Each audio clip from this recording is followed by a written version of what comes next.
In life, we question many things. What is the meaning of life? Why am I here? Where did I put my keys? Hold on. I found it. Other than that, one question I always ask to myself, was Sega's Virtua Cop 2 really that good? In order to answer that question, we need to know a little bit about Sega. This is the first time I'm going to explain a history about a company, so if I get anything wrong, please do not pulverize me into oblivion. Founded by three businessmen, Sega originated in 1940s as Standard Games. They used to provide slot machines for the military for pastimes. But when the US government banned slot machine in 1952, Martin Bromwell, one of the original founders, sent employees to Tokyo to establish Service Game of Japan. That is where the name Sega comes from. It is an abbreviation of service and game to provide slot machines to US bases in Japan. However, that didn't go too well because US government wasn't too happy about it, so they stopped doing it. Service Games of Japan later merged with Rosen Enterprise to create Sega Enterprise. And Sega started to import coin-operated amusement machines. Machines such as jukeboxes, gun games, and those table things. This thing. But that wasn't gaining too much profit.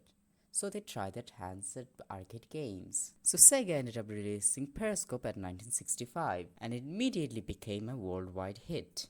So what did Sega do after that point? They decided to make even more arcade games. Hey, it's Future Me here. This bit is getting way too boring, so I'm going to tell you the important stuff and skip ahead. Here we go. Sega breaks into many different chunks to work on many different things and games, and one of those two chunks was AMD1 and AMD2. Anyway, meanwhile, the console war was happening. We got a lot of funny video out of those console wars. Here's some. Hey, plumber boy, mustache man, your worst nightmare has arrived. Here's some. This is how you share your games on PS4.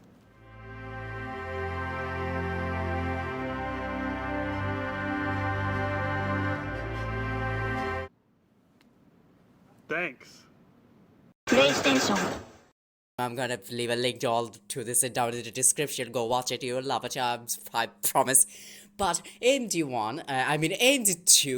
was working on a new engine. It was the Virtua engine. From there we got the Virtua Cop, and from there we got the House of the Dead. That's another entirely different story. With the Virtua engine, we got a lot of Virtua games. So with any game named Virtua in it is from the AMD1 studio with all the Virtua stuff in it. Anyway, then after the success of Virtua Cop 1, they decided to make Virtua Cop 2, and from here on out, we're gonna start the video. And also I'm going to leave a link down in the description about the whole entire history, because I could not tell the history good enough in this video, because I suck at history and I'm not a good teacher. Anyway, continuing with the video. So here we are, Virtua Cop 2. So why the hell I'm making a video about Virtua Cop 2? Well, it's my childhood after all. Every single day after I finished on with school, I used to return home and play some Virtua Cop, either with my mate or my sister or by myself. I used to be a lonely kid back in those days. But nowadays, I still have myself to play with Virtua Cop. But who cares? I'm just going down memory lanes and telling all of you about it, if you know about Virtua Cop at all. This video is getting way too depressing. Anyway, Virtua Cop 2. Have you ever played it? If you ever played it on PC, it looks like this. If you ever played it on console, it looks like this. If you ever played it on arcade, epilepsy warning, it looks like this. Lovely flashes, isn't it? Of course, this only happens when you play with one of these bad boys. Here's a picture in the screen. Hopefully, there's a picture in the screen. But if you're playing with literally anything else, this won't happen. To you, it might be getting flashback every single time you fire. To me, it's nostalgia of, I can't see shit. If you're playing this either on arcade or on a console, the graphics will look a bit better, a bit more better, and every single time you boot up a level, it will announce the level's name. Anyway, gameplay is fast-paced, action type, and it's a bit jittery sometimes, depending on your hardware. Of course, that used to happen on my PC on Windows XP. But nowadays, you probably have Windows 10 or Windows 11 or something better than that, anything other than a potato, and you'll be fine. This game won't budge at all because it's, let's be honest, be honest with yourself, it's a really old game.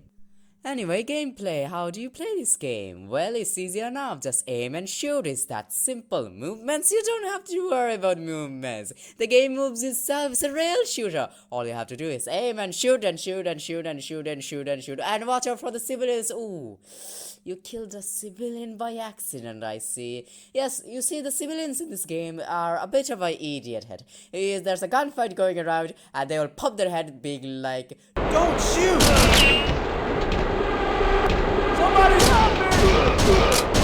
Don't shoot me!" Like, that's not going to help. Just keep your head down, for fuck's sakes. Don't poke your heads out in the middle of a gunfight. Just keep your heads down, for the love of Christ. Story? You're wondering about the story? Oh, don't worry. The story is simple as ABCD. You're a cop. You're a special cop, actually, who's sent to stop a bunch of criminals from doing a bunch of criminal stuff. Here's some criminals. Stop them however you can. Just shoot them if you need to. Just stop them however you may want to. End of each level, there will be a special boss dedicated to that level. Each boss will have their own gimmick and stuff, and I mean, gameplay is that simple indeed. Any kind of special tropes? Well, sometimes you get to pick up some extra guns. There's some shotgun, there's a gun, here's some machine gun, here's bloody AK or something. Here's some hidden lives, here's some splitting path. There you go. Gameplay replay is not much. But other than that, it's a fun rail shooter game. So how is the whole game in general, and where does it start? Well, it starts by whichever level you may want to pick. There's 1, 2, and 3. You can pick however in order you want it. But I will start with 1, then 2, then 3. That's the way I like it, that's the way I'll keep liking it, and that's the way I'll keep it. Level 1 starts so easy. You get called in because there's a bank robbery going on. So you've saved a bunch of innocent peoples from these bank robbers, and my god, they have more bank robbers than I can count. How many is there? It's followed by a car chase, followed by a crash, followed by more shootings, followed by another car chase, and god damn it, where the hell did they get a helicopter from? Oh, we're almost getting run over to Heartbreak, and we were in an abandoned factory or somewhere. I don't know, looks like some kind of construction yard. Shoot, shoot, shoot, shoot, shoot. Here's a hidden gun. Shoot, shoot, shoot, shoot, shoot. Hey, look, there's the boss. This boss is one of my favorite bosses in this entire series game. Not just because he has the most amazing laugh ever. No, it's because this.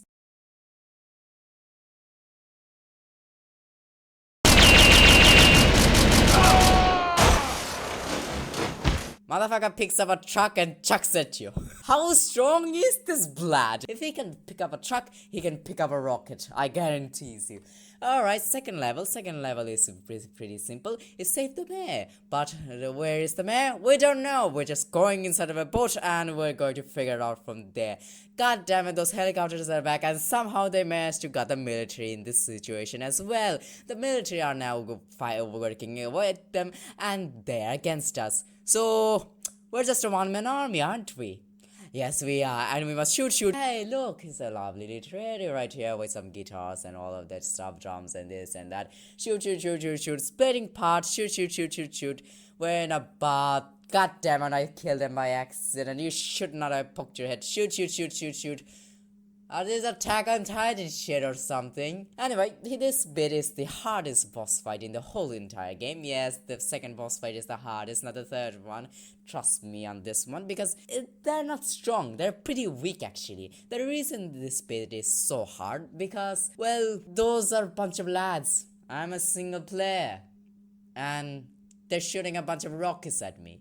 Yes, multi-managing and shooting them at the same time, making sure the rocket doesn't hit you, but you hit them with your bullets. Yeah, it's not that bit easy. But other than that, after struggling a little bit, and we're on off to level 3. Level 3 starts with the subway, where we get a report that there's a bunch of terrorists in the subway planning to blow the subway sky high. Well, we need to stop this terrorist now, don't we? Alright, shoot, we go in a trains goes, there's their chopper again, for fuck's sakes, where the fuck do they get this chopper? Shoot, we take another subway, shoot, we're in a lab, where the hell are we at this point? Anyway, here's a shotgun, go nuts and as much as you want, shoot, you lost the shotgun, shoot, and here's the final boss. He's in a tank, and we're not. This is going to be painful. No, it isn't, because apparently if you just shot out the track, the tank is a sitting duck. It can't do anything.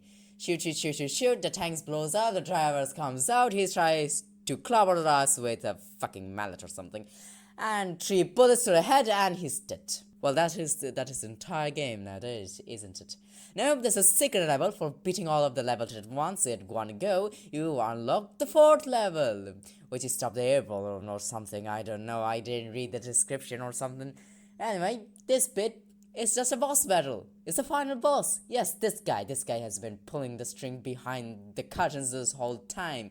So, all of these goons, all of these bosses, this must be the hardest boss, right? No, unfortunately, it's a letdown. He's less of a boss, more of a target practice. As you can see, I can stagger him really easily, and then a few minutes later, he dies. And that's the entire Virtua Cop game. Virtua Cop 2 at least. Join me on my review on House of the Dead next time. Fuck off! Hello, it's future me. I'm currently editing the video, and as I edit the video, I realized there's lots of unnecessary swearing here, especially at the end bit. I do apologize for all of the swearing and the end bit. But other than that, if you have noticed the video, it's a bit sloppy and rushed.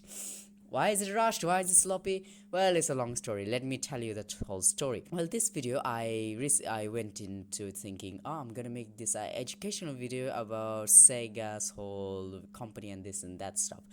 Well, it started off great actually. I did a bunch of research. I gathered some info, this and that. It was going good, but as I keep doing it, I realized it's gonna take a while. So I set a goal about 2 months or so, and then well, our Wi-Fi got stolen. Yeah, a thief came along and decided to yank the Wi-Fi.